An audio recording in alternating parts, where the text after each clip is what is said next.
शेतकरी मित्रांनो, वार आहे गुरुवार, तारीख आहे 13 ऑगस्ट. तर 13 ऑगस्टला महाराष्ट्रामध्ये वातावरण कसं असणार आहे?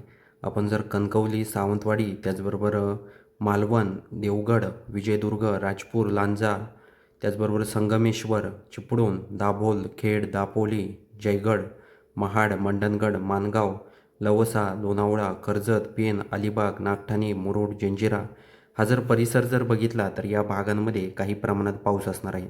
म्हणजे हा जर समुद्र किनारपट्टा जर बघितला ना आपण, तर या पट्ट्यामध्ये काही प्रमाणात पाऊस हा आपल्याला दिसत आहे. आपण जर पिंपरी चिंचवड, पुणे, त्याचबरोबर सासवड हा जर परिसर जर बघितला, तर या भागात देखील आपल्याला काही प्रमाणात पाऊस हा दिसत आहे. जास्त नाही आहे, रिमझिम पाऊस आहे. त्याचबरोबर खेडमध्ये, मनसरमध्ये ढगाळ वातावरण आहे. इथे बघूया आपण वातावरणामध्ये गुरुवारी 13 ऑगस्टला आपल्याला काही बदल जास्त जाणवतो आहे का? तर जास्त काय बदल नाही आहे. पण आपण जर नाशिक, दिंडोरी हा परिसर बघितला, तर गुरुवारी 13 ऑगस्टला या भागात पूर्णपणे ढगाळ वातावरण आहे. निफाड, सिन्नर, त्याचबरोबर मनमाड, चांदवड, नांदगाव, मालेगाव, चाळीसगाव, कन्नड, त्याचबरोबर वैजापूर, खिर्डी, कोपरगाव, लोणी, श्रीरामपूर, गंगापूर, छत्रपती संभाजीनगर, फुलंब्री, त्याचबरोबर शेवगाव, पाचोरा हा संपूर्ण परिसर जर बघितला तर या भागात आपल्याला ढगाळ वातावरण दिसत आहे.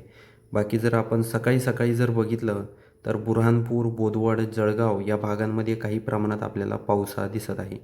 जोरदार स्वरूपाचा पाऊस सकाळी सकाळीच होणार त्या भागात. त्याचबरोबर अजून बघूया आपण, त्याचबरोबर आपण जर अकोट, अचलपूर, अमरावती, आर्वी हा जर परिसर बघितला, वर्धा, यवतमाळ, हिंगणघाट या परिसरात देखील काही प्रमाणात पाऊस हा होणार आहे. त्याचबरोबर हिंगणघाट, वर्ध्यामध्ये देखील चांगल्या प्रमाणात पाऊस आहे. कळंबमध्ये, पुलगावमध्ये देखील काही प्रमाणात पाऊस हा असणार आहे.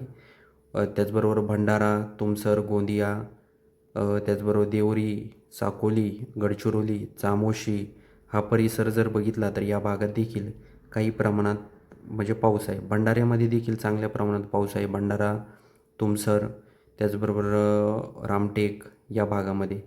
त्याचबरोबर आपण जर खाली चिमूर परिसर जर बघितला, चिमूरमध्ये देखील रिमझिम पाऊस असणार आहे. जास्त नाही आहे, पण रिमझिम पाऊस त्या परिसरात देखील असणार आहे. त्याचबरोबर इकडे जर आपण पुसद, उमरखेड हा परिसर बघितला, तर या भागात आपल्याला म्हणजे पूर्णपणे ढगाळ वातावरण दिसत आहे. थोड्याफार प्रमाणात झाला तर 4च्या आसपास, 4 वाजायच्या आसपास थोड्याफार प्रमाणात पाऊस होईल. नांदेडमध्ये देखील थोड्याफार प्रमाणात पाऊस होईल, मध्ये मध्यम स्वरूपाचा. त्याचबरोबर अचलपूर, उदगीर या परिसरात देखील काही प्रमाणात पाऊस असणार आहे. लातूर, परळी, परभणी या भागात देखील रिमझिम पाऊस हा होणार आहे. तर हा देखील अंदाज आपल्याला लक्षात घ्यायचा आहे. पहाटे जर 5 वाजता बघितलं तर परभणी, माजलगावमध्ये, जालन्यामध्ये थोड्याफार प्रमाणात पाऊस असणार आहे. जास्त नाही आहे. त्याचबरोबर जामखेड, कर्जत हा परिसर जर बघितला तर या भागांमध्ये आपल्याला म्हणजे येथे बार्शी आहे, धाराशिव आहे, नलदुर्ग आहे, सोलापूर, पंढरपूर या परिसरात जर बघितलं तर फक्त ढगाळ वातावरण गुरुवारी आपल्याला दिसत आहे. जास्त काही पाऊस त्या भागामध्ये नाही आहे.